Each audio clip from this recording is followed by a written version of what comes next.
Hey everyone, it's Zen here with the Eberhard Ziedler Library, and today we're going to be doing another tutorial on AI rendering, how you can go from a 3D model to a full-blown render. So let's get into it. Alright, so what we're going to be working on today is we're going to try to go from a Rhino model like this, from a screenshot like something like this, paired with a background image. We're going to try to place the building in context of its surroundings, and we're gonna AI render the building out to give it material and texture and depth and everything. So I'm gonna show you guys how to do it. It's a multi-step process, but let's start with the Rhino portion. So let's start over here. Okay. First you're gonna need a background image. So this project is Higgins Hall. It's at Pratt Institute, and Stephen Hall designed actually this middle portion over here, and that's sort of our site that we're going to be working with. So this is what we're going to try to fill in with our design, and here I have a Rhino file of a design from that studio. It's not actually mine. Shout out to Daniel for this one, for lending me the file, but we're going to try to basically match this perspective. So we're going to try to match this view angle, so you can sort of see that we already have it set up over here. And what we're going to do is we're going to do view capture to file, right? And this is basically going to screenshot. It's going to screenshot this image. You can also render this out. The quality of it doesn't really matter. It just depends on whether the edge detection algorithm picks it up, and I'll get into that a little bit more later. We're going to do it with a transparent background, and we're going to do it for a custom size. So we're going to do 1024 by 1024, right? Scale 1. Oh, not, yeah, unlock the viewport aspect ratio. So we get a square, 1024 by 1024 pixels, right? And you can see over here that we still have the area we want to generate available, right? Which is mainly this sort of our part of the design over here. So the contextual buildings on the left and the right are just to give us a bit of frame of reference, but we're just gonna save that to our working folder. Where is our working folder? I have too many things. Where did I put it? Oh, yes, okay. Working files, yes, okay. Base image, we'll call that our base image. So it's gonna save that. And now we are going to go to our web browser, and we're going to pull up this. So if you just search up SDXL Canny and replicate, so if you go replicate SDXL Canny on Google, you're going to find this link. So replicate is the website that hosts the AI model SDXL, which is Stable Diffusion XL. And this is a model that's running Canny edge detection. So what that means, Canny edge detection is an algorithm that, yeah, it does edge detection for images. So you can see on the left here is the original image, and then on the right here is the image after edge detection has been run on it. So it finds the edges, and then you can include a prompt to get it to generate a whole other image that pretty much is, at least with the main lines, like the main lines reflect the exact first image that you put in, right? So we're gonna delete the image from here, and we're gonna delete the prompt and the negative prompt. And what we're gonna do is we're gonna take our base image, and we're gonna drop it in the image area, and we're gonna prompt it. So maybe let's say like translucent facade, glowing sauna HD photography, and maybe let's do like some sort of like polycarbonate for materials, right? Let's put it like sort of evening time as well. Okay, so you prompt it with sort of the setting and like the materials that you want to be applied for this, and then you're gonna hit run. And so with replicate, you can think of it as they run a bunch of different models on their servers, and so if it's the first time you're running this, or if nobody's running it at the current time, they basically have to cold boot the computer. So it's kind of like they're starting up the computer in order to run the model. So it might take a little bit of time for this to get going. But while we wait for this output, we can go to Photoshop, and we're gonna pull up the background image, and we're gonna prep that a little bit.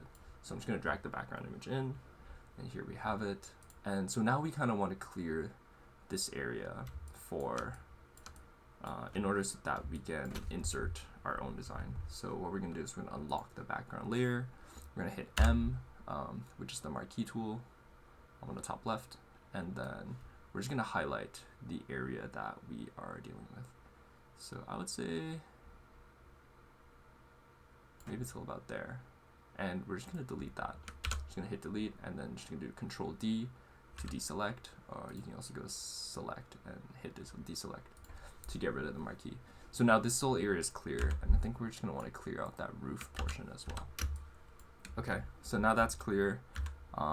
You can do a bit more trimming. I think like some of these elements are maybe a little bit weird, like just, you know, these legs, kind of like floating legs, and like the floating, yeah, let's get rid of those. The bikes could turn out to be a problem. And if you're doing any sort of landscape elements, like you could get rid of this whole sort of like front courtyard situation, right? But let's check back in with the AI. So this is still generating. Just to be clear, you're gonna need to be running. Oh, it's starting. You're gonna need to be running Photoshop, like the paid version, in order to access generative fill. So if you're running unpaid Photoshop, you're not gonna have access to Photoshop generative fill, which is, you can do it without it. If you're good at Photoshop, you know, it's like traditional rendering. But anyways, here we come back and you see that this is sort of the Canny edge detection algorithm run on our initial image. If this doesn't work out for you and you sort of get really weird edges, you might have to take this base image into Photoshop and kind of mess with the contrast, the brightness, apply some filters to it to get harder shadows and clearer lines. I've tried this with different Rhino views as well, and like pen view, which gives you like exact lines. Sometimes, like if you were to do like pen view, something like that, which gives you very hard exact lines, it actually doesn't work as well as you might think, because you lose a bit of degree of how do I say, you lose some of the shadowy effects and the depth that comes with an image like this. So try it out for yourself. You're gonna have differing results. You're not gonna get it each time, but this is our output. So you can see our output is actually pretty close in terms of like the window placement, the door placement, etc., right? Although it seems like there's a bed in there, which is funny. It's I think it's a school, so there's not supposed to be a bed. But anyways, for our purposes, let's ignore that and let's right click and save this image and see if I can find this folder this time. Okay, there we go, working fast. So let's say this is output 1, right? And so we're gonna save that. Now if we look at this output, it's actually kind of blurry. It's not like a very clean output, and there's sort of weird areas, like I'm not sure what is exactly happening over there. I think that is where this which I think is initially bike parking, kind of showed up as lines, and it started making weird things. So you're gonna need to do a little bit of like, you know, fixing in your own ways, but it is really useful for getting like really fast sort of conceptual tests, materially at least. So now we have this output. The output looks a little bit blurry. We are going to upscale this. So we're going to go to Create AI, and we're going to hit Run on the upscaler. So you're going to need to make an account for this, but it's free. And we're going to go to our working files, and we're going to drag the output into the image section. So this is going to automatically describe your image in the prompt. Usually I just leave it. I leave it alone. Unless there's something that I want to get rid of, like if there's people in the base image and I want to get rid of the people, I would just delete it from the prompt over here. The upscaling factor is just how much you want to upscale it. I mean, I think it's pretty self-explanatory. So we're going from 1024 pixels, which is the original image, to 2048 pixels, right? So we're doubling the amount of pixels, doubling the size of the image. And so we're just gonna hit enhance and wait for that to go. Okay, so yeah, this is gonna upscale our image. It's basically gonna hallucinate better details for us. So some of these lines where it's a little bit blurry and you're not really sure what's kind of happening, it's gonna clear those up and it's gonna give us better detailing. So if this was, let's say, polycarbonate sheets, it's probably gonna give us maybe better lines, better separation, and better surface texture and what we want. And yeah, you kind of have to see. You might need to prompt it again and again to get different results, but that's kind of how the process goes. You're going to need to iterate a little bit. So, it's coming along. You can check out these are some of the previous results that I tried.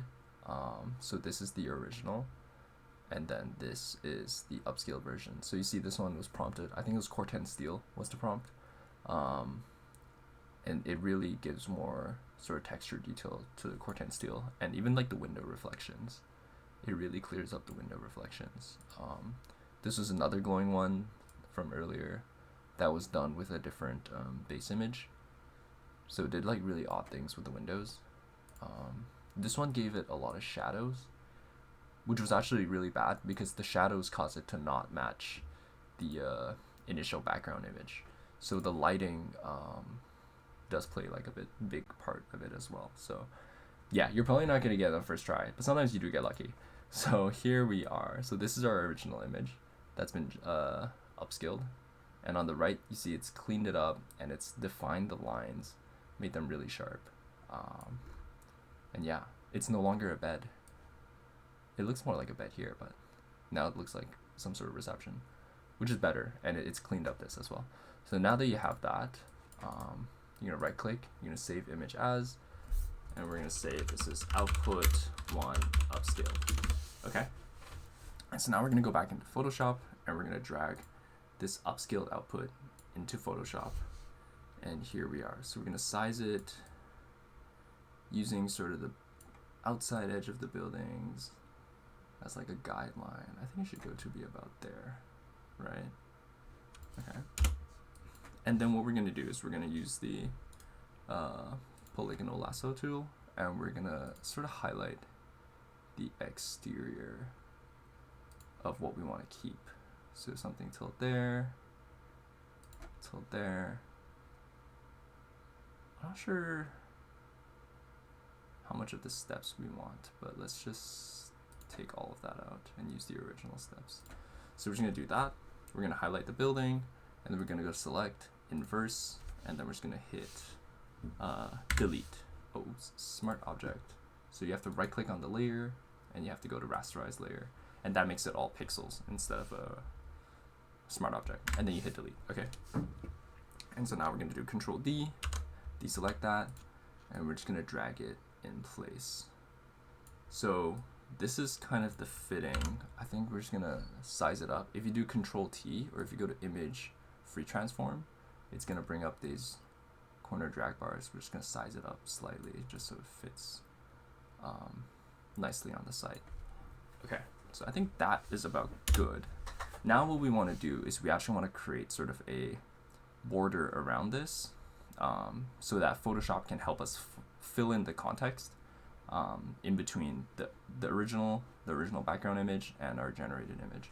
And so what we want to do is we want to hold Control and click on the portrait of the layer, and that's going to select the outside. And then we want to go to Select, Modify, Expand. And so that's going to expand our selection. Let's say we expand it by like 10 pixels, right?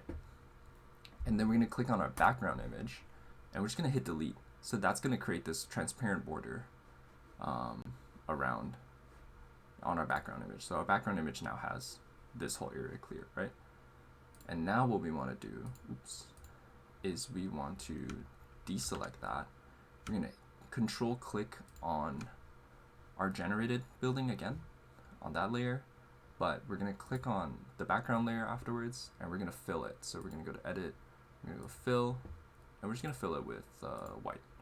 Okay, and so what you can see now is that we have, on the background image, we have this white area, which is exactly the outline of the building, right? And then we have this sort of empty transparent area that borders it.